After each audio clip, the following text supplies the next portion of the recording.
Minimum ভোটারের বয়স হইতে হবে 40। এই 40 বছর বয়সের লোকগুলো যদি ভোটার হয়, ভোট সেন্টারে মারামারি হবে না। প্রথম আসেন, ভোটার কত বছর বয়স? 18 বছর বয়স না? গোড়ায় গলত্ব।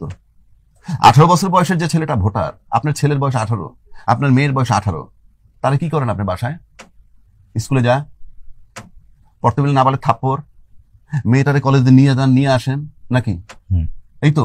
তার সে এমপি নির্বাচনে ভোট দিবে কেমনে? কে আইন প্রণয়ন করবে বাংলাদেশে? আইন প্রণয়ন করলে রমনা থানা থেকে কে যোগ্য, এটা জানে সে? আপনি বাসাতে কয়ে দিলেন যা মা ওই জায়গায় ভোট দিস, ভোট সেন্টারে যাওয়ার পর আরেকজন করলেন এই জায়গায় না সাইডে ভোটটা দিও। ওর তো কোনো সিদ্ধান্তই নাই। আপনি এই লোকটার ভোট নিয়ে কিভাবে এমপি হন?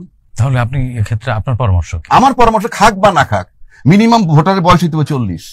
কারণটা কি? কারণ রাসূল পাক জন্মে রাসূল ছিল, নবুয়তি 40-এ। 40 হলো পরিপক্কতার চিহ্ন। নাহলে তো রাসূল জন্মে রাসূল নাকি মিথ্যা বলতেছি? তার নবুয়তি তো 40-এ। 40 হলো একটা প্রতীকী যে মানুষ পরিপক্ক হয়, কাজে সে নির্বাচন করতে পারবে, সিলেক্ট করতে পারবে, সে ঘরে বাইরে কাজ করে। আপনি 18 বছরের বাচ্চা তো রোজগারও করে না। আপনার বলে চিপস নিয়ে এসো, আপনার বলে চকলেট নিয়ে এসো, আইসক্রিম নিয়ে, এইগুলো তার থিঙ্কিং। সে নাকি ল মেকারের ভোট দিবে। তাহলে তো পাগলের দেশ। 40-এর নিচে প্রার্থীও হতে পারবে না। তাহলে হওয়া উচিত না তো, উচিত না। কারণ আপনি ভোটার কম হোক, এখন 12 কোটি ভোটার আছে, সেটা 4 কোটি হোক, হোয়াট ইজ দ্য হার্ম? 1 নম্বর। 2 নম্বর হলো, এই 40 বছর বয়সের লোকগুলো যদি ভোটার হয়, ভোট সেন্টারে মারামারি হবে না। 40 বছর লোক মারামারি করে না। তার মানে কি আপনি ভোটার এবং নাগরিক দুটি আলাদা করতে চাচ্ছেন? নাগরিক তো থাকবেই, আরে নাগরিকত্ব অসুবিধা কি? আপনার আইডি থাকবে, আপনি নাগরিক। কিন্তু আপনি ভোট সেন্টারে মারামারি কারা করে বলেন তো? বুকে হাত দেন, বুকে হাত দিয়ে বলেন কারা মারি করে? 18 থেকে 25। 40 লোকে করে, কিশোর তরুণরাই করে। তো সরানেন থেকে ভোট সেন্টারে মারামারি হবে না, লিখে রাখেন।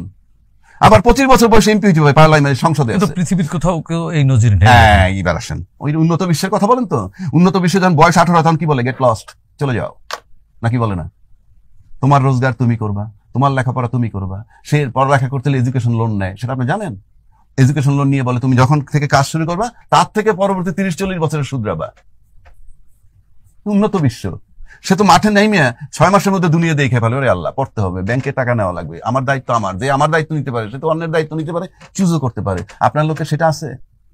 আপনাকে এই যে আমরা উন্নত বিশ্বের তুলনা দেই, হ্যাঁ, রাম ছাগলের মতো আল্লাহ। উন্নত বিশ্বের আপনি নিজে উন্নত না, আপনি উন্নত দেশ টানলে কি হবে? আমি সেই জন্য বললাম, এই যে 18 বছর যে পৃথিবীর যে দেশেই জানে, আমাদের এই সাবকন্টিনেন্ট ছাড়া সবাই ওয়েল এস্টাবলিশড, যার যার মতে, সুতরাং তার ক্ষমতা আছে দেওয়ার, আমার দেশের সন্তানের নাই। কাজে এটা একটা রং কনসেপ্ট। এবং এই 18 বছরের বয়সে বাচ্চাগুলো উইথড্র করেন, ভোট সেন্টারে মারামারি, মব কমে যাবে। তাহলে আপনার ওই তথ্য অনুযায়ী তো এনসিপি তাহলে রাজনীতি করতে পারবে না। হ্যাঁ, আপনি আনেন, করতে পারবেন না, অসুবিধা কি? করেন না। সংবিধান বলতেছে 25 বছর বয়সে এমপি মন্ত্রী, 27 থেকে 32 বছর বয়সে বিসিএস সহ ছাত্র থাকে। আপনি এই জায়গায় তো ছাত্র রাখছেন, এই জায়গাটাই তো ছাত্র রেখে দিচ্ছেন। 1, 2, 100 ভাগ মূর্খ, 100 ভাগ মূর্খ। আবারও বলতেছি 100 ভাগ মূর্খ এলাও করতেছেন আপনি মেম্বার অফ পার্লামেন্ট হওয়ার জন্য। সংবিধানে বলা আছে শিক্ষাগত যোগ্যতা না। একটা মূর্খ লোক যখন এমপি হয়, রাম ছাগল সোজা বাংলায় বলে, সে যখন 10 জন সচিবের সাথে আলাপ করে কি কথা বলবে? আপনি বলেন না, কি কথাটা বলবে? কি মমতাজ কথা বলছে আর্মি জেনারেলদের সাথে বসে, কি আলাপটা করছে? কি আপনি বলেন না, কি আলাপটা করছে? কি হাইটে যায় আমার বন্ধুর বাড়ি, এই কইছে আর কি? আপনি বলেন না, কি কথা বলবে? আইজির সাথে কি কথা বলবে? জি, এই দেশটা হলো মূর্খ লোকের জন্য দেশ, এবং পলিটিক্স ইচ্ছাকৃতভাবে বানাইছে, পরিষ্কার।